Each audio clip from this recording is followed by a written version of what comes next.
Na dunay isa ka anak kadi nagsudong sa iyang inahan. Nasuko siya. Kay lagi giango-ango naman ang iyang inahan, wala na'y buot. No, kung pakanon niya, magkalat-kalat sa lamisa, which is gihugawan siya galantaw, uban sa iyang pamilya. Sige niyang badlungon, sige siyang kasuko kadugayan sa iyang kasuko sa iyang inahan. Iyang gipadaplin, wa na niya gipalingkod uban sa lamisa nga mangaon nila. Gitagaan niya, ug katong pakananan nga sama sa pakananan sa iro, gihatag niya ngadto sa iyang inahan.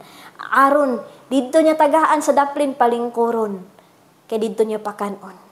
Isa ka adlaw ni ana, ning uli siya nga iyang anak gadula-dula sab sa pakananan sa iro.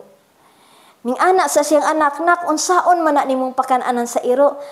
Ming ana ang anak, akong andamon, kay aron og matigulang pug ka, maupod niya ang imong kananan. So diha, dunay dagom, na mitusok siyang dughan, mikumot siyang dughan, ug mitulo ang iyang luha siyang mga mata. Ug dali-dali niyang gikuha ang iyang inahan, gipalingkod sa lamisa, ug wa na siya nasuko. Nga kining niya, magkalat-kalat sa lamisa, gani iya ng hungitan, iya ng giatiman. Dito niya nakita, kay kung giunsa nimo pagtratar ang imong ginikanan, mao pod ay sunon sa imong anak. Kay kung wala nimo tratara, wa nimo atiman na pag-ayo, mausad ang ipasinati kanimo sa laing adlaw kung ikaw na sab matigulang igsoon. Mo nagpanggaa og mahala ang imong ginikanan kaysa diha bitang bata pata. Magkalat-kalat pata sa lamisa, wala beta pandirihi sa atong ginikanan. Naningkamot na kita hungitan, naningkamot aron kita mo dagko lamang nga atong mga bukog. Unya, giatimanta sa una. Panahon na kita naa sa balatian, giatimanta sa atong ginikanan. Kung sila ba di ay magdaot, di man lang daita kaantigo, muduaw nga kanila. Di man lang ba di ay ta makaantigo, nga mupalit og isda, may na lang duna sila laming sabaw, panahon nga nagbalatian sila. Mutalikod lang ba di ay ta sa atong ginikanan, human sa ilang sakripisyo, sa diyang bata pata. Mo nang igsoon ko diha ni Kristo, kung gusto man kamo angkon og daghang grasya gikan sa kalangitan, at timana mahala ang imong ginikanan bisan pa sa panahon sa una nakapamulong sig sakit nga na kanimo, pasaylua siya.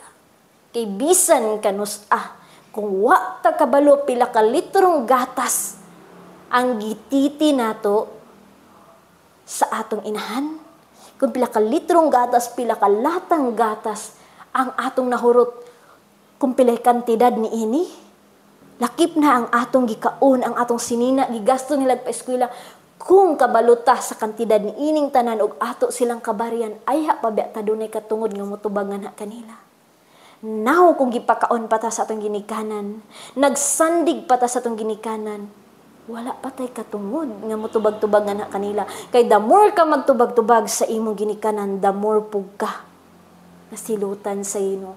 The more ka masinuknalan sa imong ginikanan, the more ka unya nga di makabaton og nindot nga kaugmon. Sabay resulta sa mga batan-on nga di kabalo, mamati sa ginikanan. Sa mga batan-on nga masinuklon sa ginikanan, dili ba ang uban sayo na magdusan? Ang uban sayo na himong amahan, gumikan kay dili magpatuo sa tambag sa ginikanan, og ang uban bata palang gali natingkagul na sa prisuhan kay dili magpatuo sa tambag sa ginikanan, kay gustog freedom pero di pagali kabalo mangitag ka og galingong kwarta, unya mangita nag freedom.